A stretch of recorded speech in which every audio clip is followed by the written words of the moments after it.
కాంగ్రెస్ మేనిఫెస్టోలో పెట్టి 100 రోజుల లోపల మేము అమలు చేస్తామన్నట్టు వాటిని అమలు చేస్తలేరు కాబట్టినే దాన్ని ఒత్తిడి తీసుకొచ్చే ప్రయత్నం జరుగుతూ ఉన్నది.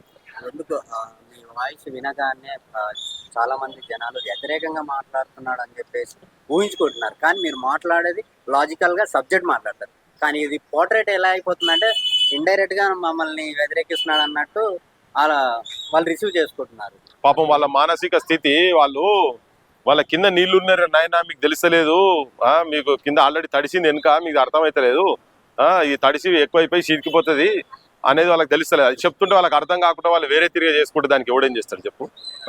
కూసున్న కొమ్మని నరుకుంటుర్రా నాయన అని చెప్పిన కూసున్న కొమ్మని నరుకుంటూనే ఉన్నారు. కూసున్న కొమ్మ కాదు పోతే చెట్టునే నరుకుతున్నారు వాళ్ళు. వాళ్ళ పార్టీ అట్లా తయారు కాబోతున్నది అని చెప్తున్నాం. దాన్ని కరెక్షన్ చేసుకోలేకపోతే వాళ్ళ కర్మ. ఇప్పుడు వాళ్ళు వ్యతిరేకం ఏ అంశం గురించి దేని గురించి మాట్లాడుతున్నా అనే దాని మీద చర్చ జరగాలి.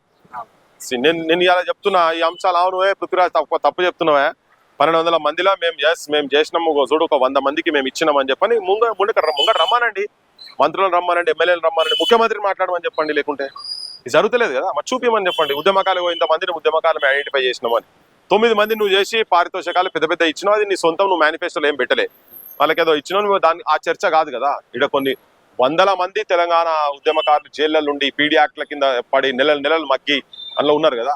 వీళ్ళు వచ్చిన తర్వాత ఉద్యమకారుల మీద కేసులు కూడా ఎత్తేస్తానని కూడా కేసులు ఎత్తేయలే. సో ఇటువంటి అంశాలు ఉన్నాయి కాబట్టి కన్స్ట్రక్టివ్ క్రిటిసిజం కనుకుండేది ఉంటే వేరే తిరిగి ఉంటుంది. వాళ్ళు దాన్ని ఉట్టిగానే తిడుతున్నాడు అని చెప్పని వేరే తిరిగి అంటే జనం అంత పిచ్చోళ్ళు కాదు కదా. జనం పృథ్వీరాజ్ మాట్లాడేది కరెక్టా కాదా అనేది జనం కూడా చూసుకుంటుంటారు కదా. నేను తప్పు మాట్లాడితే యాక్సెప్ట్ చేయరు. ఎందుకోసం అని గవర్నమెంట్ ఇప్పటి వరకు పట్టించుకోవట్లేదు? మీరు ఒత్తిడి చేయట్లేదా, లేకపోతే వాళ్ళు వదిలేశారు?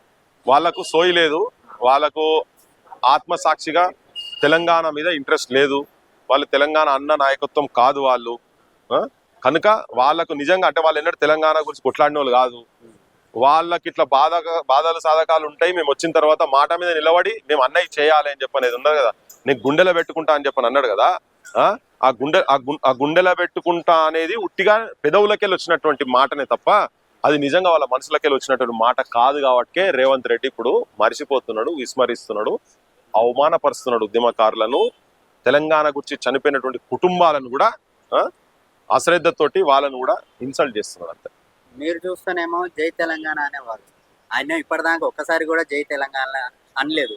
ఎలా ఏమున్నది అంటాడులే ఆయన, అంటాడు డ్రామా చేస్తుంది. ఇప్పుడు నువ్వు అన్నావు జై తెలంగాణ అంటే తృప్తి పట్టేవాళ్ళు ఉంటే అంటాడు, రాజకీయం కదా ఆయన.